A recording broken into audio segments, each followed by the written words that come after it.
Hello and welcome. I am Mohammad Zakaria and today we will learn the fifth chapter of Standard 12 Geography, that is chapter number 5, Secondary Economic Activities.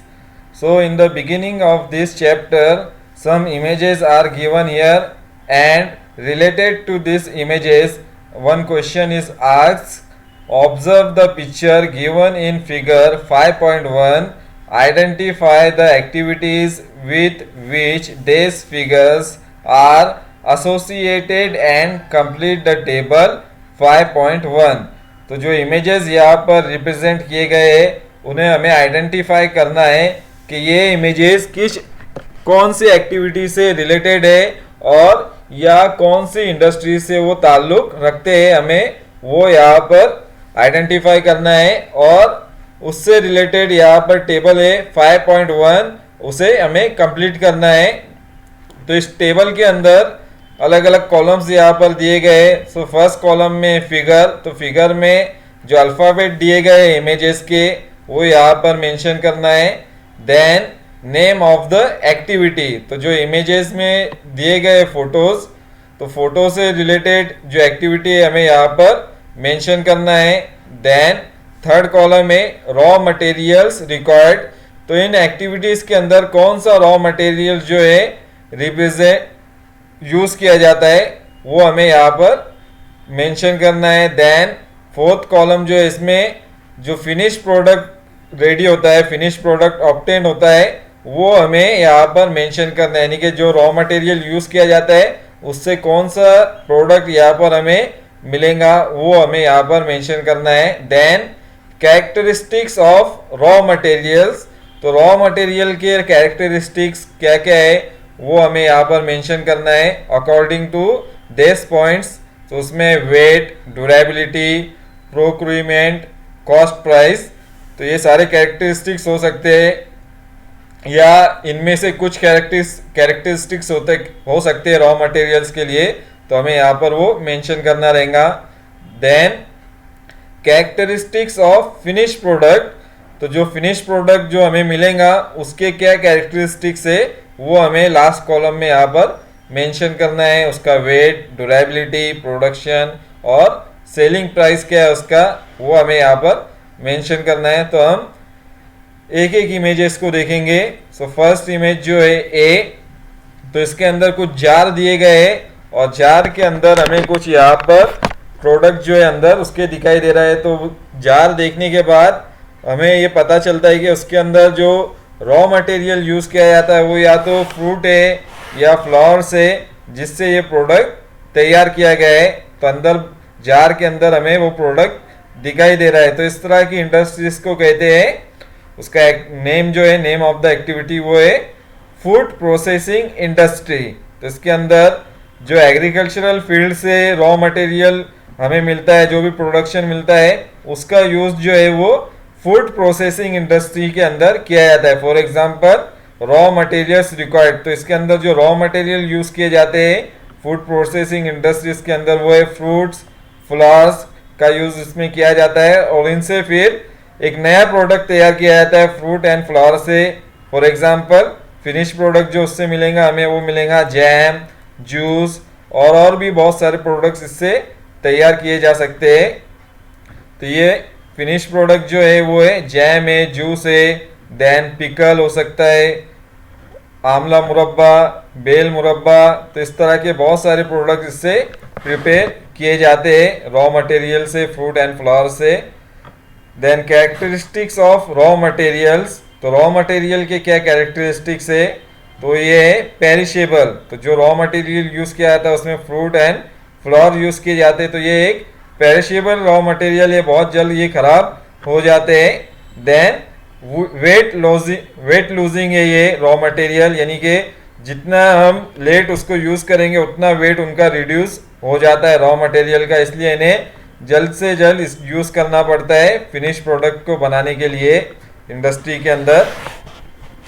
Then characteristics of finish product, तो जो final product हमें मिलता है उसके characteristics है इसके अंदर, तो इसकी ड्यूरेबिलिटी जो है इंक्रीज हो जाती है। तो ये यानी कि ये पेरिशेबल रहते हैं रॉ मटेरियल, लेकिन इंडस्ट्री के अंदर उससे जब फिनिश प्रोडक्ट तैयार होता है, चाहे वो जैम हो, जूस हो या और भी दूसरा कोई प्रोडक्ट हो, तो उसकी जो लाइफ है वो इंक्रीज हो जाती है, but up to certain limit. तो उसकी लाइफ तो इंक्रीज हो जाती है प्रोडक्ट की, लेकिन उसकी भी एक लिमिट रहती है, उसकी एक्सपायरी आती है प्रोडक्ट की।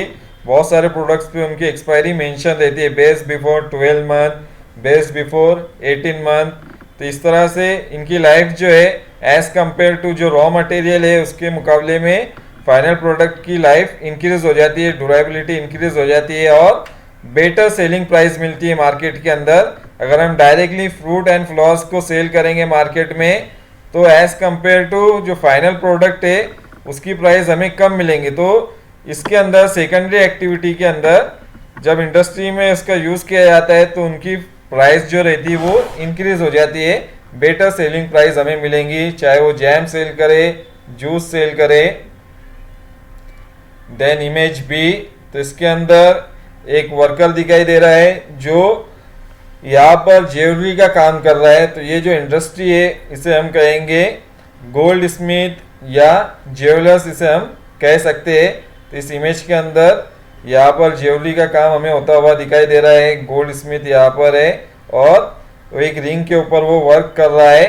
तो इसमें जो रॉ मटेरियल यूज होता है गोल्ड स्मिथ या ज्वेलर्स के अंदर वो है रॉ डायमंड का यूज किया जाता है। देन गोल्ड, सिल्वर जो मिनरल्स आते हैं इसके अंदर मिनरल्स का यूज किया जाता है और जो इनसे फाइनल प्रोडक्ट तैयार होता है, फिनिश प्रोडक्ट, वो होती है ज्वेलरी। तो बहुत सारी अलग अलग तरह की ज्वेलरी हमें मिल सकती है, चाहे वो रिंग हो, नेकलेस हो या फिर और भी दूसरी ज्वेलरी आती है। तो इस तरह से ये ज्वेलरी इसमें रेडी की जाती है। कैरेक्टरिस्टिक्स ऑफ रॉ मटेरियल, तो इसमें जो रॉ मटेरियल यूज किया जाता है वो होता है लाइट वेट। तो लाइट वेट ये रॉ मटेरियल है। देन प्रोक्रीमेंट कॉस्ट हाई, तो जो रॉ मटेरियल इसमें यूज किया जाता है उसकी कॉस्ट भी बहुत ज़्यादा हाई रहती है। डायमंड है, गोल्ड है, सिल्वर है, तो इनकी प्राइस जो है एज ए रॉ मटेरियल भी बहुत ज़्यादा ये कीमती जो है मार्केट में मिलता है हमें, चाहे वो किसी फॉर्म में ना हो, सिर्फ वो रॉ डायमंड हो या रॉ गोल्ड हो, तो भी उसकी की प्राइस जो रहती है बहुत ज़्यादा हाई रहती है और ये ड्यूरेबल रहता है, यानी कि ये ख़राब नहीं होता है, सालों साल तक हम इसका यूज़ कर सकते हैं जब तक वो टूटे ना। और इसको अगर हम देखेंगे तो कई पीढ़ी भी जो है बहुत सारी ज्वेलरी को जो है वो यूज़ करती है, एक के बाद वो दूसरे के हाथों में जाती है। तो ये एक ड्यूरेबल प्रोडक्ट रहते हैं। मिनरल्स जो रहती है इसमें ये बहुत ज़्यादा ड्यूरेबल होती है। Then characteristics of finish products, तो इसमें जो वेट रहता है ऑलमोस्ट सेम वेट रहता है।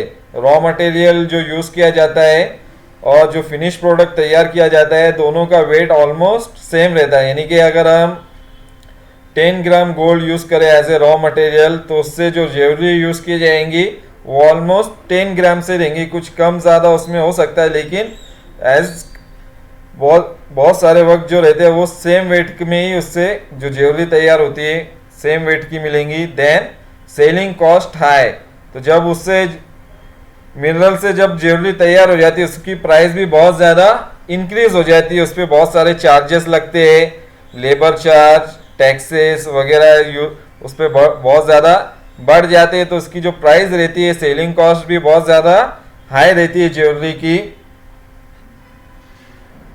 देन सी, तो यहाँ पर जो इमेज दी गई है इसमें हमें रिएक्टर दिखाई दे रहे हैं, रिएक्टर है न्यूक्लियर पावर प्लांट के। तो ये है जो इमेज वो है न्यूक्लियर पावर प्लांट को रिप्रेजेंट कर रही है ये इमेज, और तो ये एक्टिविटी का नाम है न्यूक्लियर पावर प्लांट। और इसमें जो रॉ मटेरियल यूज़ किया जाता है इस पावर प्लांट के अंदर वो है यूरेनियम।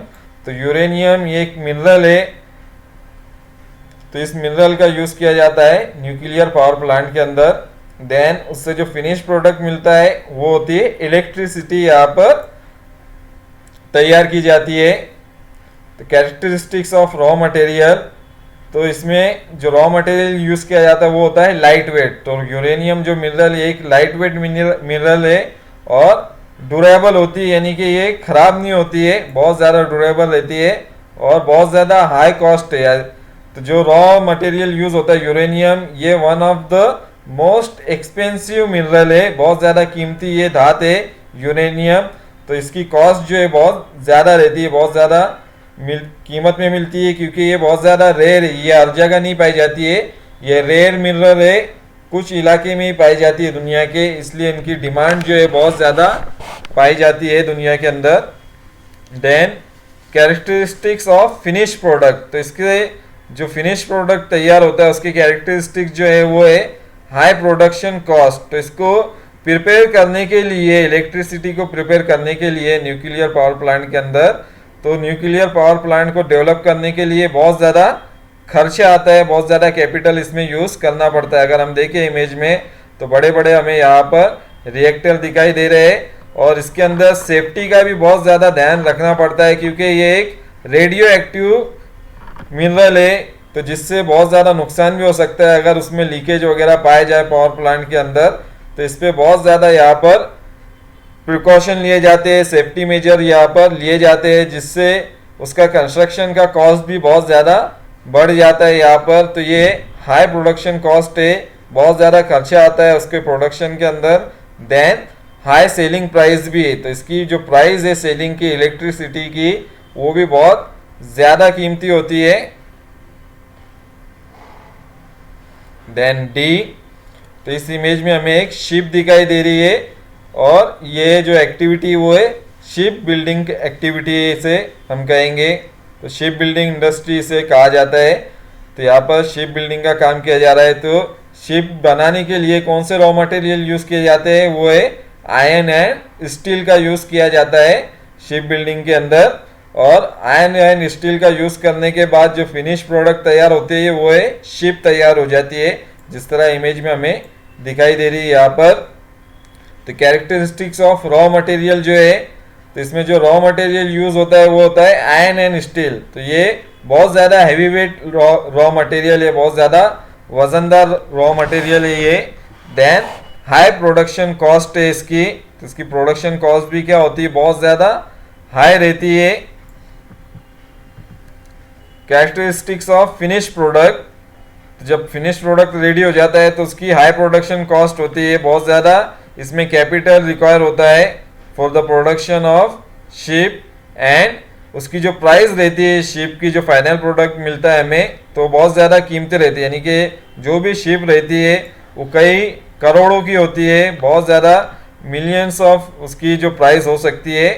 तो इस तरह से हाई सेलिंग प्राइस रहती है शिप की, और उसकी ड्यूरेबिलिटी भी बहुत ज़्यादा रहती है। एक बार एक शिप तैयार हो जाए तो वो कई सालों तक जो है वो वर्क कर सकती है। देन इमेज ई, तो इसमें हमें कुछ वर्कर दिखाई दे रहे हैं जो कंस्ट्रक्शन का काम कर रहे हैं। तो ये जो एक्टिविटी है वो है कंस्ट्रक्शन। तो कंस्ट्रक्शन के अंदर जो रॉ मटेरियल यूज़ किया जाता है वो है स्टील एंड सीमेंट का यूज़ किया जाता है एज ए रॉ मटेरियल। और जो फिनिश प्रोडक्ट हमें ऑब्टेन होता है इससे, वो होते हैं बिल्डिंग्स, ब्रिज एंड रोड्स, इससे कंस्ट्रक्ट किए जाते हैं। कैरेक्टरिस्टिक्स ऑफ रॉ मटेरियल, तो ये हैवी वेट होते हैं, सीमेंट एंड स्टील जो है ये हैवी वेट रॉ मटेरियल है, और हाई प्रोडक्शन कॉस्ट होते हैं। तो इनकी प्राइस भी जो है बहुत ज़्यादा रहती है, उनको बनाने में भी बहुत ज़्यादा खर्च आता है। कैरेक्टरिस्टिक्स ऑफ फिनिश प्रोडक्ट्स, तो इसमें जो फिनिश प्रोडक्ट तैयार हो जाता है उसमें बहुत ज़्यादा हैवी वेट रहता है, चाहे वो बिल्डिंग हो, ब्रिज हो, तो उसका वेट जो रहता है बहुत हैवी रहता है, हैवी वेट प्रोडक्ट इससे मिलता है। देन हाई प्रोडक्शन कॉस्ट रहती है, तो इसमें जो भी चीज़ें तैयार की जाती है बहुत ज़्यादा उसकी प्रोडक्शन कॉस्ट होती है, कैपिटल बहुत ज़्यादा लगता है। देन हाई सेलिंग प्राइस, और उसकी जो मार्केट वैल्यू जो रहती है बाद में वो बहुत ज़्यादा होती है, और उसकी प्राइस भी बहुत ज़्यादा रहती है। देन एफ, तो इसमें ये जो इंडस्ट्री यहाँ पर बहुत सारे अलग अलग तरह के हमें क्लोथ दिखाई दे रही है, क्लोथ से बनी हुई चीज़ें यहाँ पर हमें दिखाई दे रही है, तो इसे हम कहेंगे टेक्सटाइल गुड्स प्रोडक्शन। तो टेक्सटाइल्स हमें से हम क्लोथ भी कह सकते हैं, तो कपड़े से बनने वाली चीज़ें इसमें प्रिपेयर की जाती है, तो टेक्सटाइल गुड्स प्रोडक्शन हम इसे कहेंगे इस इंडस्ट्री को। तो इसके अंदर जो रॉ मटेरियल यूज किया जाता है वो होता है कॉटन एंड वूल का यूज किया जाता है एज ए रॉ मटेरियल, और उससे जो फिनिश प्रोडक्ट तैयार होता है वो होता है cloth, shawl, then blanket, sweater, इस तरह की चीजें इसमें प्रिपेयर की जाती है। कैरेक्टरिस्टिक्स ऑफ रॉ मटेरियल्स, तो इसमें जो रॉ मटेरियल यूज किया जाता है कॉटन एंड वूल, तो ये हैवी वेट रहते हैं, बहुत ज़्यादा वेट रहता है उनका, और हाई प्रोडक्शन कॉस्ट रहती है उनकी, और ड्यूरेबल रहते हैं, यानी कि ये जल्दी ख़राब होने वाले रॉ मटेरियल नहीं है, बहुत सालों तक इसको हम यूज़ कर सकते हैं, स्टोर कर सकते हैं।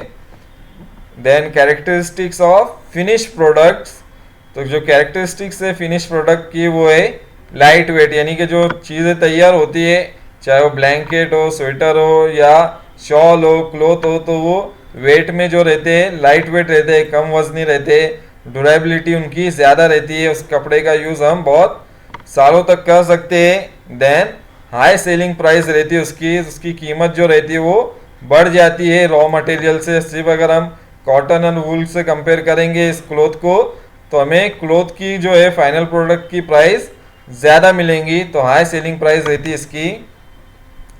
देन जी, तो इसमें एक मशीनरीज यहाँ पर दिखाई गई है जिस पर एक लेबर जो है या ऑपरेटर जो है मशीन को ऑपरेट कर रहा है।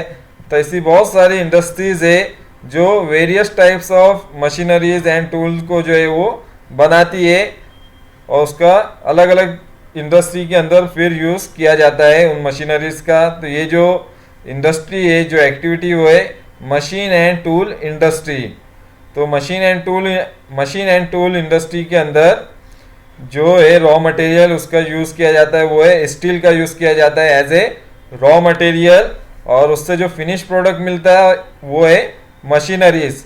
तो अलग अलग तरह की मशीनरीज इसमें प्रिपेयर की जाती है और उससे अलग अलग पर्पस के काम लिए जाते हैं। The characteristics of raw material, तो इसमें जो रॉ मटेरियल यूज़ किया जाता है वो है स्टील। तो स्टील जो है ये हैवी वेट रॉ मटेरियल है। देन ड्यूरेबल रहता है, स्टील जो है बहुत जल्द ख़राब नहीं होता है, ड्यूरेबल, कई सालों तक ये स्टील से बनने वाली चीज़ें जो रहती है वो चलती है। देन हाई प्रोडक्शन कॉस्ट रहते हैं, तो बहुत ज़्यादा स्टील की कॉस्ट भी जो रहती है इसके अंदर यूज़ की जाने वाली वो बहुत ज़्यादा होती है, उसको बनाने का चार्ज भी बहुत ज़्यादा होता है। Then characteristics of finish product, तो इसमें हैवी वेट प्रोडक्ट मिलता है, यानी कि जो भी मशीन प्रिपेयर रहती है बहुत ज़्यादा हैवी मशीनरीज इसमें बनाई जाती है जो बहुत ज़्यादा ड्यूरेबल रहती है, बहुत सालों तक उस पर हम काम कर सकते हैं, और हाई सेलिंग प्राइस रहती है, और बहुत ज़्यादा कीमती मशीनरीज इसके अंदर प्रिपेयर की जाती है। Then as, this is a last image, तो इसमें हमें यहाँ पर वर्कर दिख रहा है और जो एक बड़े से कंटेनर के अंदर जो मिल्क है उस पर वर्क कर रहा है वो, तो ये है मिल्क प्रोसेसिंग इंडस्ट्रीज। तो इसमें दूध से बनने वाली चीज़ें जो है वो तैयार की जाती है। तो इसमें जो रॉ मटेरियल यूज़ होता है वो होता है मिल्क का यूज़ इसमें किया जाता है एज ए रॉ मटेरियल, और उससे जो फिनिश प्रोडक्ट ऑब्टेन होते हैं वो होता है बटर, चीज़, स्वीट्स, और भी दूध से बनने वाली चीज़ें हमें इससे ऑब्टेन होती है। तो इससे हम कहेंगे मिल्क प्रोसेसिंग इंडस्ट्री। तो कैरेक्टरिस्टिक्स ऑफ रॉ मटेरियल जो है, तो ये पेरिशेबल रॉ मटेरियल है। मिल्क जो है ये बहुत जल्दी ख़राब होने वाला रॉ मटेरियल है, तो ये पेरिशेबल रॉ मटेरियल है। एंड लो प्रोक्योरमेंट कॉस्ट, तो बहुत कम कीमत में हमें ये ऑब्टेन होता है मिल्क, तो इसकी कॉस्ट जो रहती है बहुत कम रहती है।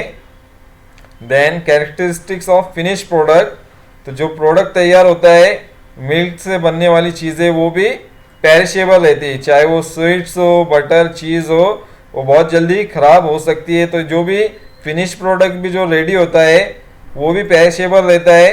देन हाई प्रोडक्शन कॉस्ट, तो इसमें जो खर्च आता है उस चीज़ों को बनाने के लिए फिनिश प्रोडक्ट को, उसका भी प्रोडक्शन जो रहता है कॉस्ट वो ज़्यादा रहता है। देन हाई सेलिंग प्राइस रहती है एज़ कम्पेयर टू मिल्क, तो जो भी मिल्क से बनने वाली चीज़ें रहती है मार्केट में उनकी प्राइस जो रहती है वो इंक्रीज हो जाती है और हाई सेलिंग प्राइस में वो मार्केट में सेल की जाती है। तो ये सारे एक्टिविटीज़ दी गई थी और जिनसे रिलेटेड यहाँ पर इंफॉर्मेशन हमने फिलअप की है टेबल के अंदर। सो हम देखेंगे अभी geographical explanation. In the previous chapter, we have learnt about the primary activities where the product is directly obtained from the nature। तो हमने जो पिछला चैप्टर था प्राइमरी इकोनॉमिक एक्टिविटी, उसके अंदर हमने देखा था कि जो भी उससे प्रोडक्ट मिलता है वो डायरेक्टली हमें नेचर से ऑब्टेंड होता है। तो प्राइमरी इकोनॉमिक एक्टिविटी में सारे जो प्रोडक्ट्स रहते हैं वो डायरेक्टली नेचर से जुड़े हुए रहते हैं और नेचर से ही हम उसे ऑब्टेन करते हैं। Some product obtain through primary activities are utilise directly. तो कुछ जो प्रोडक्ट रहते हैं प्राइमरी इकोनॉमिक एक्टिविटी से जो ऑब्टेन करते हैं हम, उसका हम डायरेक्टली भी यूज कर सकते हैं। और कुछ जो प्रोडक्ट रहते हैं while some are processed and made into a more durable products, और कुछ पर हम इंडस्ट्री के अंदर फैक्ट्री के अंदर प्रोसेस करने के बाद उसको और भी ज़्यादा वैल्यूबल एंड ड्यूरेबल कर सकते हैं। उसकी जो यूजफुलनेस है उसे हम इंक्रीज कर सकते हैं। जो भी प्राइमरी इकोनॉमिक एक्टिविटी से प्रोडक्ट हमें ऑब्टेन होते हैं उस पर कुछ वर्क करने के बाद उसकी जो है लाइफ भी इंक्रीज हो सकती है और उसकी प्राइस भी जो है इंक्रीज होती है। तो ये जो काम किया जाता है वो होता है सेकेंडरी इकोनॉमिक एक्टिविटी में परफॉर्म किया जाता है। The products obtained from primary economic activities are used as raw material in secondary economic activities। तो ये एक बहुत ही इम्पोर्टेंट पॉइंट है। तो जो भी फाइनल प्रोडक्ट हमें मिलता है प्राइमरी इकोनॉमिक एक्टिविटी से उसका हम यूज़ करते हैं सेकेंडरी इकोनॉमिक एक्टिविटी के अंदर एज ए रॉ मटेरियल। तो जो भी फाइनल प्रोडक्ट होता है प्राइमरी इकोनॉमिक एक्टिविटी का उसका हम यूज़ करते हैं रॉ मटेरियल की तरह सेकेंडरी इकोनॉमिक एक्टिविटी के अंदर, और उस रॉ मटेरियल से एक नया प्रोडक्ट तैयार करते हैं। उसको प्रोसेस करने के बाद उसकी ड्यूरेबिलिटी बढ़ जाती है, उनकी प्राइस बढ़ जाती है उस रॉ मटेरियल की। तो इसका मेन जो पर्पज़ है सेकेंडरी इकोनॉमिक एक्टिविटी का वो यही है कि प्राइमरी इकोनॉमिक एक्टिविटी का जो भी फाइनल प्रोडक्ट रहता है उसका हम यूज़ करते हैं as a raw material in secondary economic activity के अंदर। Then further processing of this material takes place and a manufacture finish product is prepared to sell it to the consumer. तो जो भी रॉ मटेरियल जो होता है उसको process करने के बाद एक नया प्रोडक्ट उससे तैयार किया जाता है, एक नया मैन्युफैक्चर जो है मैन्युफैक्चरिंग की जाती है और नया एक फिनिश प्रोडक्ट उससे प्रिपेयर किया जाता है और उसको फिर सेल किया जाता है कंज्यूमर को मार्केट के अंदर। तो इससे एक नया प्रोडक्ट मार्केट में सेल करने को आता है सेकेंडरी इकोनॉमिक एक्टिविटीज़ में। Secondary activities add value to natural resources by transforming raw materials into valuable products. So this is the one of the most important point. तो सेकेंडरी इकोनॉमिक एक्टिविटी क्या करती है, value को add करती है। जो भी रॉ मटेरियल होता है उसकी वैल्यू जो रहती है वो बढ़ जाती है और जो भी नेचुरल रिसोर्सेज रहती है उसके वैल्यू को बहुत ज़्यादा इंक्रीज कर सकती है bye transforming raw material into valuable products. तो उसको एक बहुत ज़्यादा वैल्यूएबल प्रोडक्ट्स में कन्वर्ट कर देती है, ट्रांसफॉर्म कर देती है नेचुरल रिसोर्स को। फॉर एग्जाम्पल अगर देखिए हम cotton in the ball has use, तो जो कॉटन बॉल रहते हैं तो उसका जो यूज़ रहता है वो लिमिटेड रहता है, but after is transform into yarn. तो जो कॉटन बॉल रहते हैं उसकी प्राइस हमें, ये एग्रीकल्चरल फील्ड में आता है यानी कि प्राइमरी इकोनॉमिक एक्टिविटी से रिलेटेड है ये एक्टिविटी फार्मिंग ऑफ कॉटन।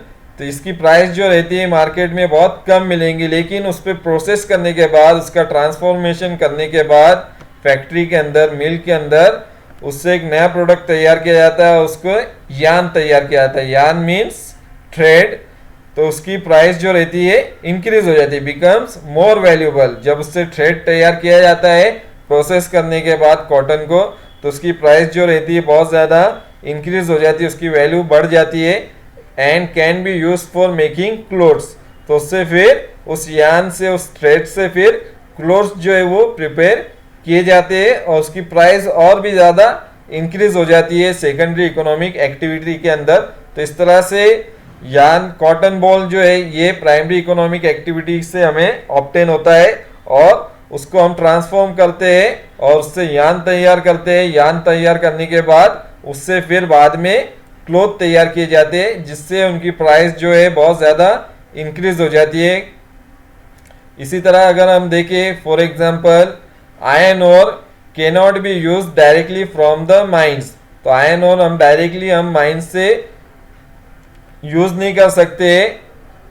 तो जो भी माइनिंग की जाती है ये प्राइमरी इकोनॉमिक एक्टिविटी में हमने देखा है। माइनिंग ऑक्यूपेशन जो है ये it's related to primary economic activity और उसका हम जो भी मिनरल्स हमें मिलती है हम डायरेक्टली उसको यूटिलाइज नहीं कर सकते, but after being converted into steel it gets its value and can be use for making many valuable machine tools etcetera. तो हम उसको ट्रांसफॉर्मेशन करते हैं, उसको कन्वर्ट करते हैं स्टील के अंदर, इंडस्ट्री के अंदर।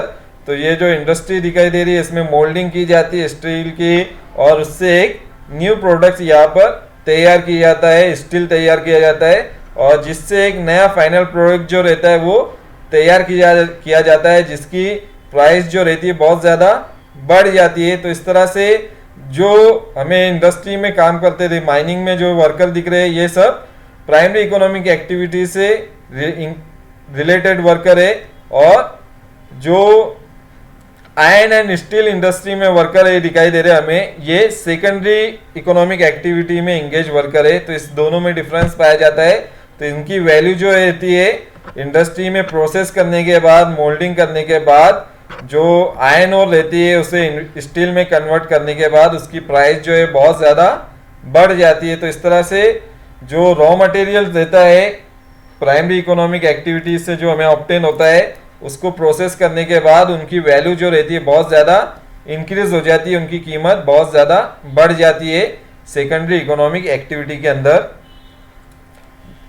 Secondary activities therefore include manufacturing, processing and construction industries. तो सेकेंडरी एक्टिविटी बेसिकली क्या करती है, वो करती है मैन्युफैक्चरिंग करती है, प्रोसेसिंग करती है और कंस्ट्रक्शन करती है। तो इस तरह से ये मेन उसके वर्क है सेकेंडरी इकोनॉमिक एक्टिविटी के, manufacturing, processing and construction of various products. The place where conversion of products obtain from primary activities into final product takes place is called factory. तो जहाँ पर इन रॉ मटेरियल से नया product तैयार किया जाता है फाइनल प्रोडक्ट, उसे हम उस जगह को हम कहते हैं फैक्ट्री। तो जहाँ पर भी ये प्रोसेसिंग वर्क किया जाता है, कंस्ट्रक्शन, मैन्युफैक्चरिंग की जाती है जिस जगह पर, उसे हम कहते हैं फैक्ट्री। और ये बहुत ही इंपॉर्टेंट जगह होती है सेकेंडरी इकोनॉमिक एक्टिविटी के अंदर। यहाँ पर ही बहुत सारे जो है एक्टिविटीज़ परफॉर्म किए जाते हैं फैक्ट्री के अंदर जहाँ पर फाइनल प्रोडक्ट जो है वो तैयार होता है। देन एक और एक्टिविटी यहाँ पर दी गई है ट्राई डिश। तो इसके अंदर एक मैप दिया गया है सोलापुर डिस्ट्रिक्ट का जिसमें सोलापुर डिस्ट्रिक्ट के मेजर शुगर इंडस्ट्री को रिप्रेजेंट किया गया है। यहाँ पर सारे शुगर इंडस्ट्री है, ये जो सिंबल है शुगर इंडस्ट्री का है। तो अलग अलग एरिया में शुगर इंडस्ट्रीज हमें यहाँ पर दिखाई दे रही है और उससे रिलेटेड यहाँ पर क्वेश्चन दिए गए हैं। तो question number 1, look at the map of Solapur district in figure 5.2. It shows the location of some sugar industries. Shyam Rao is a farmer at location A. तो यहाँ पर शुगर इंडस्ट्री को रिप्रेजेंट किया गया है वेरियस पार्ट्स के अंदर और इसमें बताया गया है कि श्याम राव जो एक फार्मर है और वो उसकी जो लोकेशन है वो है ए। यहाँ पर जो ए दिया गया है कैपिटल ए रेड कलर में, तो यहाँ पर वो फार्मिंग करता है शुगर केन की। Shyam Rao is a farmer at location A. He just harvested his sugar crop और उसने अभी अभी शुगर केन की क्रॉप की हार्वेस्टिंग की है। Study the map and tell where should he send his crop, what factor will Shyam Rao consider for this. तो अभी हमें उसके लोकेशन के अकॉर्डिंग जो है वो कहाँ पर अपनी जो शुगर केन की क्रॉप है कहाँ पर उसे वो सेल करेगा, वो हमें मैप को समझने के बाद यहाँ पर बताना है। ये ए पॉइंट है। तो शुगर केन जो क्रॉप है ये एक पेरिशेबल क्रॉप है, यानी कि बहुत जल्द खराब होने वाली क्रॉप है। तो बहुत सारी चीज़ें हमें यहाँ पर ध्यान में रखना पड़ेंगी। तो सबसे पहली जो है, sugar cane is a perishable crop, बहुत जल्द खराब हो जाती है। तो इसलिए उसे जल्द से जल्द जो है उसे शुगर फैक्ट्री तक, शुगर मिल तक पहुँचाने की ज़रूरत होती है। अगर डिस्टेंस ज़्यादा रहेगा एग्रीकल्चरल फील्ड से शुगर मिल का, तो उस वहाँ तक पहुँचने के लिए वक्त भी ज़्यादा लगेगा, और जितना टाइम बढ़ेगा, जितना डिस्टेंस बढ़ेगा, उतना जो शुगर केन के अंदर सुक्रोज होते हैं मॉलिक्यूल्स, उसका परसेंटेज कम होता जाएगा। यानी कि जो सुक्रोज से फिर शुगर रेडी होती है, तो जितना उसका परसेंटेज कम होगा तो शुगर का प्रोडक्शन भी उससे फिर कम मिलता है। तो इसलिए ज़्यादातर जो है शुगर केन की इंडस्ट्री को, शुगर केन फार्म को जल्दी से जल्दी पहुंचाने के लिए जो नियरेस्ट मिल है वहाँ तक श्यामराव जो है शुगर को पहुंचाने की कोशिश करेगा। तो उसका जो आंसर है, Shyamrao should send his crop to Vairag sugar factory. तो वायराग शुगर फैक्ट्री जो है यहाँ पर रिप्रेजेंट है, यहाँ पर मौजूद है उसकी लोकेशन। तो ये सबसे नियर है शुगर मिल ए पॉइंट से, श्यामराव के जो शुगर केन का फार्म है वहाँ से। तो इसलिए ये जल्दी से आप इस लोकेशन तक वो पहुँच सकता है। Because sugar cane losses weight and amount of sugar after harvesting as time after harvest increases. तो एक बार शुगर केन को हार्वेस्ट करने के बाद उसका जो परसेंटेज रहता है सुक्रोज का, वो डिक्रीज होते जाता है, और जितना टाइम बढ़ेगा हार्वेस्टिंग के बाद उतनी सुक्रोज का परसेंटेज उससे कम होता जाता है। This affect there effective use for producing sugar. तो जितना कम उसका परसेंटेज हो जाएगा सुक्रोज का शुगर केन के अंदर से, उतना प्रोडक्शन जो है शुगर का वो कम हो जाता है। Thus sugar cane needs to be sent to nearby factories as soon as possible. तो जो भी उसकी क्लोज है, नियर बाय फैक्ट्री है, वहाँ पर उसे बहुत जल्द से जल्द भेजना ज़रूरी होता है ताकि ज़्यादा शुगर उससे प्रोड्यूस की जा सके। तो वायराग जो है ये नियरेस्ट है सबसे ए पॉइंट से। तो इसलिए श्यामराव जो है वायराग शुगर फैक्ट्री में अपनी शुगर केन की क्रॉप को सेल करेगा। Then question number 2, Firoz's son has done an advanced course in bakery management from the nearby city. He wants his son to start a bakery in their village, but his son says it should be in the city, which is around 20 kilometers from their village. Who is correct, Firoz और his son? Why? तो हमें बताना है कि फिरोज जो है उसके बेटे ने यहाँ पर एक एडवांस कोर्स किया है बेकरी मैनेजमेंट के अंदर, और वो एक बेकरी स्टार्ट करना चाहता है। लेकिन फिरोज के जो फादर है वो चाहते हैं कि वो बेकरी जो है अपने विलेज में स्टार्ट करे, और फिरोज का कहना है कि वो बेकरी जो है वो सिटी में शुरू करना चाहता है, जो उसके विलेज से 20 किलोमीटर के डिस्टेंस पर मौजूद है। तो दोनों में से कौन करेक्ट है हमें वो यहाँ पर बताना है। तो उसका जो आंसर है वो है फिरोज सन इज करेक्ट। जो फिरोज का बेटा है वो करेक्ट है। He should start bakery in the city. तो बेकरी का जो है वो सिटी में स्टार्ट करना चाहिए business, because the final output से cake has higher weight than raw material. तो जो फाइनल आउटपुट होता है बेकरी के अंदर, जो फाइनल प्रोडक्ट प्रिपेयर किया जाता है, उसका वेट जो रहता है वो ज़्यादा रहता है as compare to raw material उसके अंदर जो यूज़ किया जाता है। This will be costlier to transport. अगर हम फाइनल प्रोडक्ट को ट्रांसपोर्ट करेंगे विलेज से सिटी के अंदर, तो ट्रांसपोर्टेशन का कॉस्ट जो रहेगा वो ज़्यादा रहेगा। As transport cost will increase with weight. जितना वेट ज़्यादा रहेगा ट्रांसपोर्टेशन का कॉस्ट भी उतना इंक्रीज होगा। Therefore bakery industry are located near the market. इसलिए जो बेकरी इंडस्ट्री को कहाँ पर शुरू करना चाहिए near the market area means in the city area, क्योंकि उसकी डिमांड जो है as compare to village, city के अंदर जो बेकरी प्रोडक्ट की डिमांड जो रहेंगी वो ज़्यादा रहेंगी, पॉपुलेशन भी सिटी की ज़्यादा रहती है, तो इसलिए सेल भी बेकरी प्रोडक्ट का सिटी में ज़्यादा होगा as compare to village.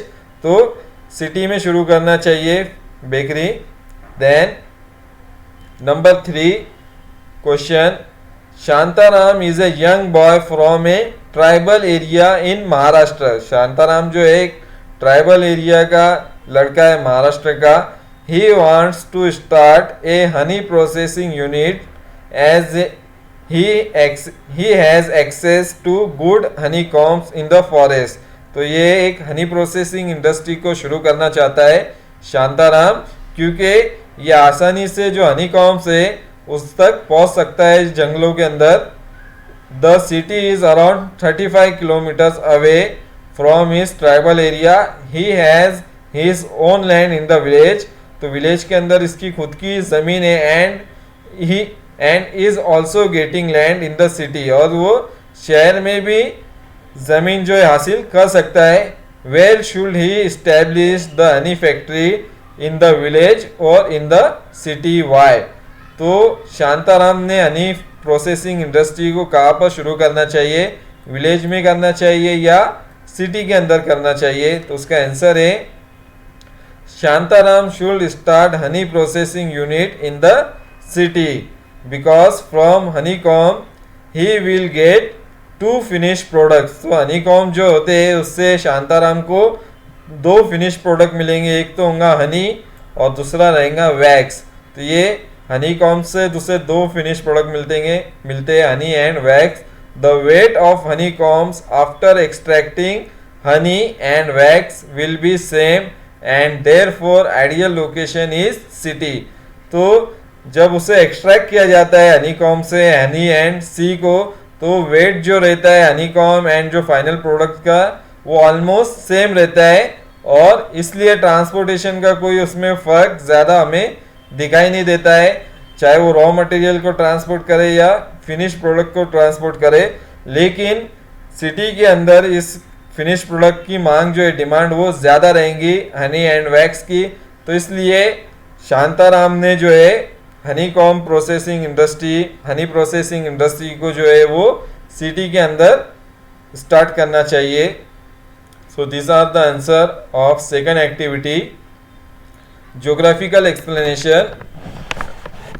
While studying all these examples, you will understand that location of an industry is dependent on many factors। तो जितने भी हमने एग्जाम्पल देखे टेबल में या जो सेकेंड एक्टिविटी दी गई है उसमें लोकेशन के बारे में पूछा गया है, तो उस पर बहुत सारे फैक्टर्स जो है इंडस्ट्री के लोकेशन को अफेक्ट करते हैं। To set up an industry one needs raw material. तो किसी को भी अगर इंडस्ट्री का सेटअप करना है तो उससे सबसे पहले रॉ मटेरियल की रिक्वायरमेंट रहेंगी, तो रॉ मटेरियल से ही वो फिनिश प्रोडक्ट जो है वो प्रिपेयर कर सकता है। तो बेसिक जो है सबसे ज़्यादा इम्पॉर्टेंट चीज़ जो है स्टार्ट करने के लिए इंडस्ट्री, रॉ मटेरियल सबसे बेसिक रिक्वायरमेंट है, and that has to be transported from somewhere. और ये जो रॉ मटेरियल है हमें किसी दूसरे एरिया से ट्रांसपोर्ट करने की ज़रूरत होती है, किसी दूसरे एरिया में उसका प्रोडक्शन होता है रॉ मटेरियल का, और उसे ट्रांसपोर्ट करने के बाद हम इंडस्ट्रीज तक ला सकते हैं। We know that the raw material for industry is the final product of the primary activities. तो जैसे हमने पहले भी देखा, तो जो फाइनल प्रोडक्ट रहता है प्राइमरी एक्टिविटी का वो सेकेंडरी एक्टिविटी के अंदर as a raw material use किया जाता है। The characteristics of the raw material and also the finished product affect the location of industry। तो जो कैरेक्टरिस्टिक्स होते हैं रॉ मटेरियल के, जो हमने टेबल में भी देखे, उनका वेट, ड्यूरेबिलिटी, तो वो इंडस्ट्री के लोकेशन को बहुत ज़्यादा अफेक्ट करते हैं। वेट लॉसिंग होते हैं कुछ रॉ मटेरियल, कुछ जो रहते हैं फिनिश प्रोडक्ट वो वेट गेनिंग होते हैं, तो जो इंडस्ट्री के लोकेशन को अफेक्ट करते हैं। तो किस तरह से अफेक्ट करते हैं वो हमें यहाँ पर बताया गया है। Always remember weight losing industries are industries where the raw material are relatively bulky but the resulting product is relatively lighter. तो इसमें वेट लूजिंग इंडस्ट्री उसे कहते हैं जिसके अंदर जो रॉ मटेरियल यूज किया जाता है वो बहुत ज्यादा हैवी और बल्कि रहता है, उसका वेट बहुत ज्यादा रहता है, लेकिन जब उससे फाइनल प्रोडक्ट तैयार किया जाता है तो उसका वेट जो रहता है वो लूज हो जाता है, फाइनल प्रोडक्ट जो रहता है वो as compare to raw material बहुत ज्यादा लाइट वेट रहता है, उसे हम कहते हैं weight losing industry. On the other hand, weight gaining industries are industries whose raw materials are lighter but finished products are heavier and bulky. So weight gaining industries वो होती है जिसका रॉ मटेरियल जो रहता है वो लाइट वेट रहता है, कम वजनदार रॉ मटेरियल उसमें यूज किया जाता है, लेकिन जब उससे फिनिश प्रोडक्ट तैयार होता है उसका वेट जो रहता है वो ज्यादा रहता है, हैवी एंड बल्कि वेट होता है उसका, उसे हम कहते हैं weight gaining industry. Weight losing industry will be located near raw materials. तो जो weight losing industry है वो कहाँ पे लोकेटेड रहती है near the raw material area के अंदर वो लोकेटेड रहती है, while weight gaining will be located near the market area. तो जो फिनिश प्रोडक्ट का वेट गेन होता है ऐसी इंडस्ट्री जो रहती है वो मार्केट एरिया के करीब में ही लोकेट डेवलप की जाती है. In earlier time transportation cost increase with distance and weight. तो अगर हम देखें रिसेंटली जितना वेट ज़्यादा रहेगा प्रोडक्ट का और जितना डिस्टेंस ज़्यादा रहेगा उतना ज़्यादा ट्रांसपोर्टेशन का कॉस्ट जो रहेगा इंक्रीज होता है, यानी कि अगर ज़्यादा डिस्टेंस रहेगा तो ट्रांसपोर्टेशन का कॉस्ट भी इंक्रीज होगा और उस प्रोडक्ट का वेट भी अगर ज़्यादा रहेगा तो ट्रांसपोर्टेशन का कॉस्ट भी जो रहता है वो इंक्रीज होता है, जिससे जो फाइनल प्रोडक्ट तैयार होता उसकी प्राइस भी जो रहती है वो इंक्रीज हो जाती है automatically.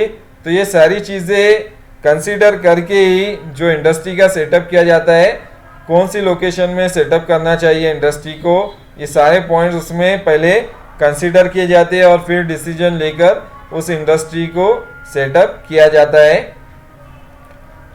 So this is the end of the first lecture of chapter 5 secondary economic activity. Thank you.